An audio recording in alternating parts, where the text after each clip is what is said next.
Most people think struggling to learn something means they're not smart enough.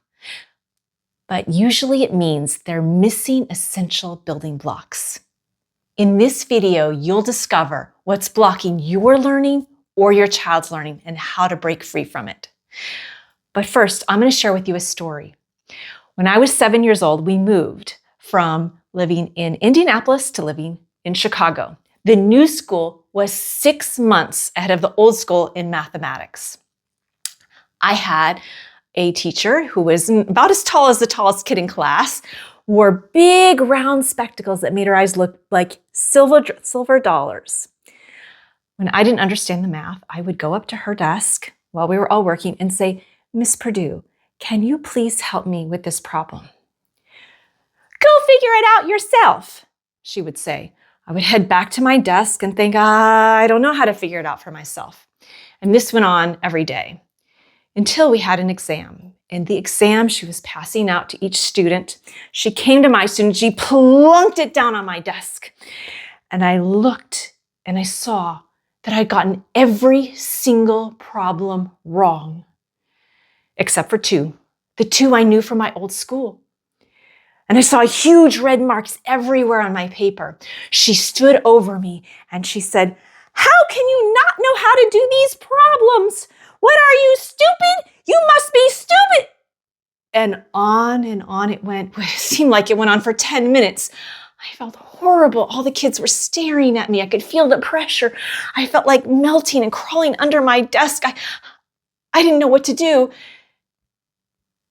She finally stopped yelling, and the kids wouldn't have anything to do with me after that. They wouldn't talk to me. They wouldn't play with me at recess. I was a complete outcast the whole year. My recesses were spent swinging on the swing set by myself. I ran home every day crying because I refused to cry in front of the other kids. It was so bad. Some days I asked for the bathroom pass just so I could cry. I was so relieved when second grade was over. Summer was great, but then third grade came. And my new teacher, she seemed nice enough. She was a tall, slender woman who had a very grandmotherly-like way about her, with this very kind, gentle, soft voice. And it all seemed to be going okay until she pulled out the math flashcards. My heart started racing. I could barely breathe. I thought, what am I going to do? She was going from kid to kid, asking them to answer the question. I was going to be an outcast just like last year. She got to me, and I did what every other child would do who doesn't know an answer. I took a wild guess. And oddly enough, she just moved on to the next child, next flashcard. This happened several more times.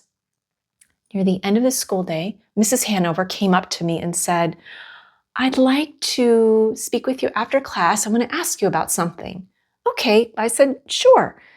So after class came, she said to me, "You're behind in math."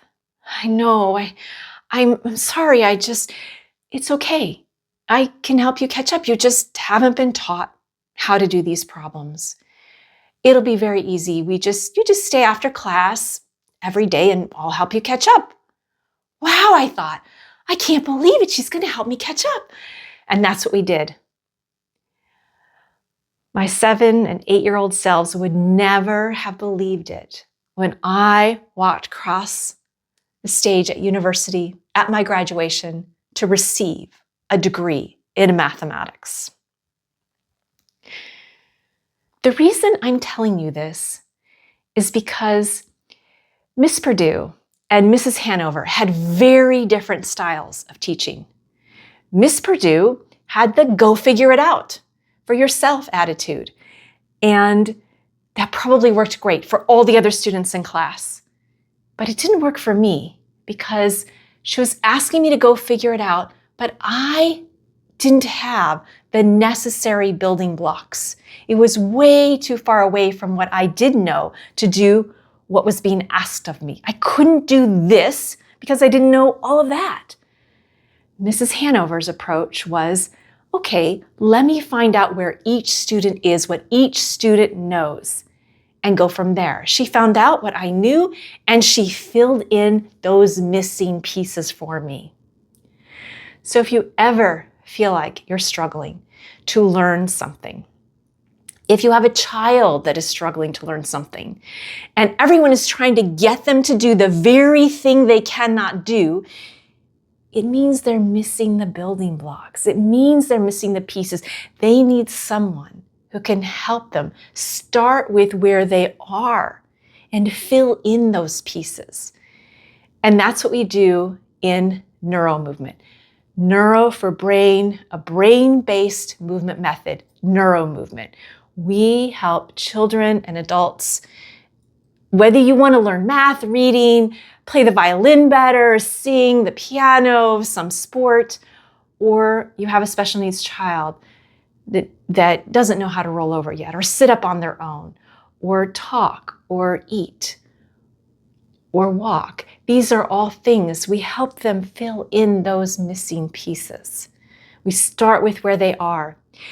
You know, it's great if you're very close, like the other kids in my second grade class were, to go and figure it out. It's just a challenge a little bit above from what they know. It can be great for learning. But when they're missing those pieces, it's all you need. You just need to start where you are and have somebody be able to fill those pieces in for you. You can stop accepting, I'm not good at this, as your final answer. You can reach out to me. I'd love to be your Mrs. Hanover, someone who can discover what the missing pieces are and fill those gaps in so you can do the very thing you want to do instead of trying to get you there by not giving you the learning process.